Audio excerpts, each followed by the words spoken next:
Join us and discover beautiful beaches, rugged landscapes, pretty towns, desolate mountain ranges that sweep down to stunning lakes, unique architecture, history and folklore, no shamrocks, no shillelaghs, and definitely no shenanigans, just naked Ireland.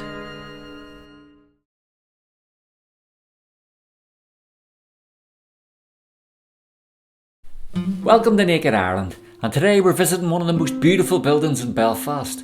A building not without its controversies and frequently on the news, although thankfully not so much of late. No news is good news, as they say. On entering the main gates of the Stormont estate, we can see the Parliament buildings perched on the hill at the end of this spectacularly long drive. But even the small gate lodge in its Portland stone is impressive. I'd live in there.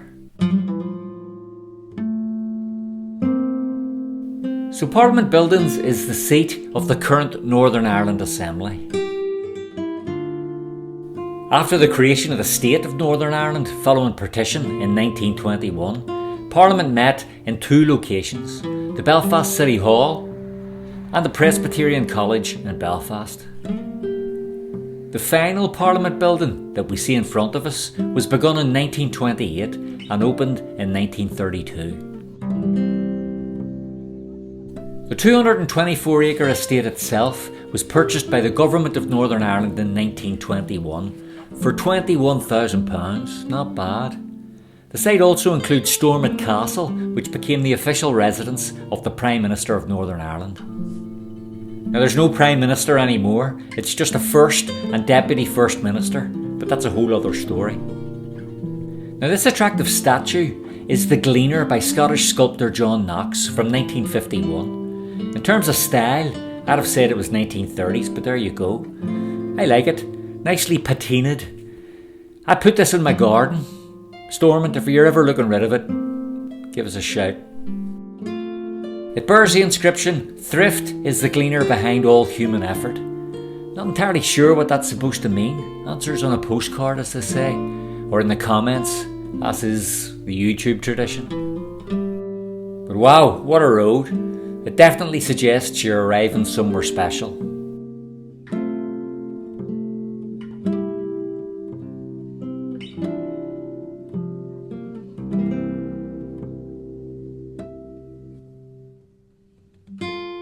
So the building was used continuously as the Parliament of Northern Ireland until it was prorogued in 1972.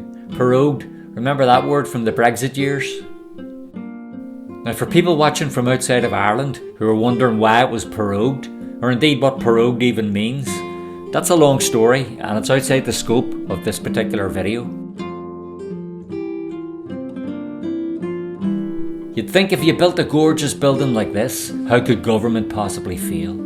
Of course, it's the people within the building that need to be of quality, rather than the building itself. After the Good Friday Agreement in 1998, which largely ended Northern Ireland's 30 years of troubles, the first election of the members of the new Northern Ireland Assembly took place. Now this is a statue that for many people defines the origins of the Parliament behind it. This is the dominant statue of Lord Edward Carson, the Irish Unionist politician famous for helping to maintain 6 northeastern counties of Ireland as part of the UK. He was also incidentally the prosecutor in the trial of Oscar Wilde.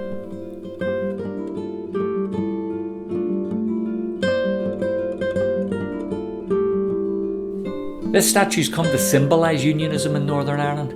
It's revered by unionists and it's loathed in equal measure by nationalists. It was an unusual statue in that it was erected in Carson's own lifetime. I guess the irony was that he secured a devolved government here, which actually was something neither he nor his fellow unionists ideally wanted.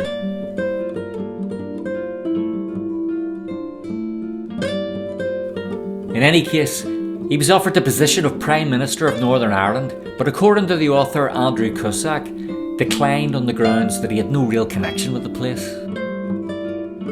A Aside from Parliament Building and Stormont Castle, the estate also includes castle buildings, Dundonald House, Stormont House, Craigantlet Buildings, and the Maynard Sinclair Pavilion, whatever that is. The estate also contains an impressive boardwalk through the woodlands, which I'll recommend, as well as a children's play park named after the former British Secretary of State Mo Mowlam.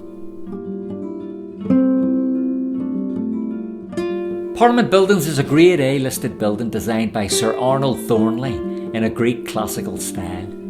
It was built by Stewart and Partners and was opened on November 16, 1932 by Edward, Prince of Wales. If this film's been useful or informative, please give it a like. And of course, please take this opportunity to subscribe, it really helps. It's a tiny, almost insignificant act of kindness by you, but means a lot to me, so go on, help me out.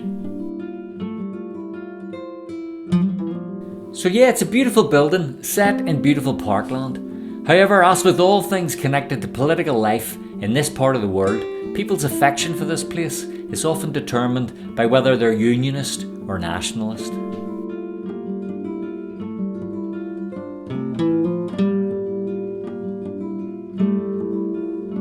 Now, what a lot of people won't know is that during the Second World War, the building was painted with a bitumen as a means of camouflage from air raids.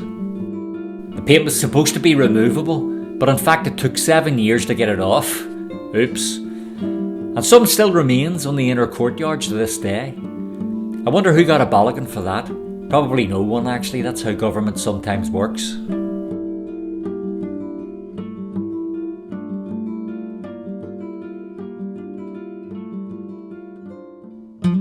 The unfortunate thing is that the Portland stone never quite regained its former splendour, and damage to the stone's surface was done that can be seen on close inspection.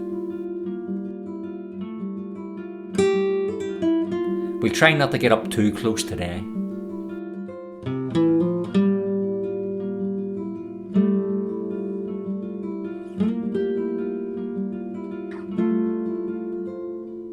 Incidentally, another thing you can do if you really want to support these Naked Ireland videos is buy me a pint, by way of a donation to the channel. It's really easy, you just follow the link in the second paragraph of the description beneath this video and that'll take you straight to the donation page. All donations are really appreciated and help facilitate new Naked Ireland films.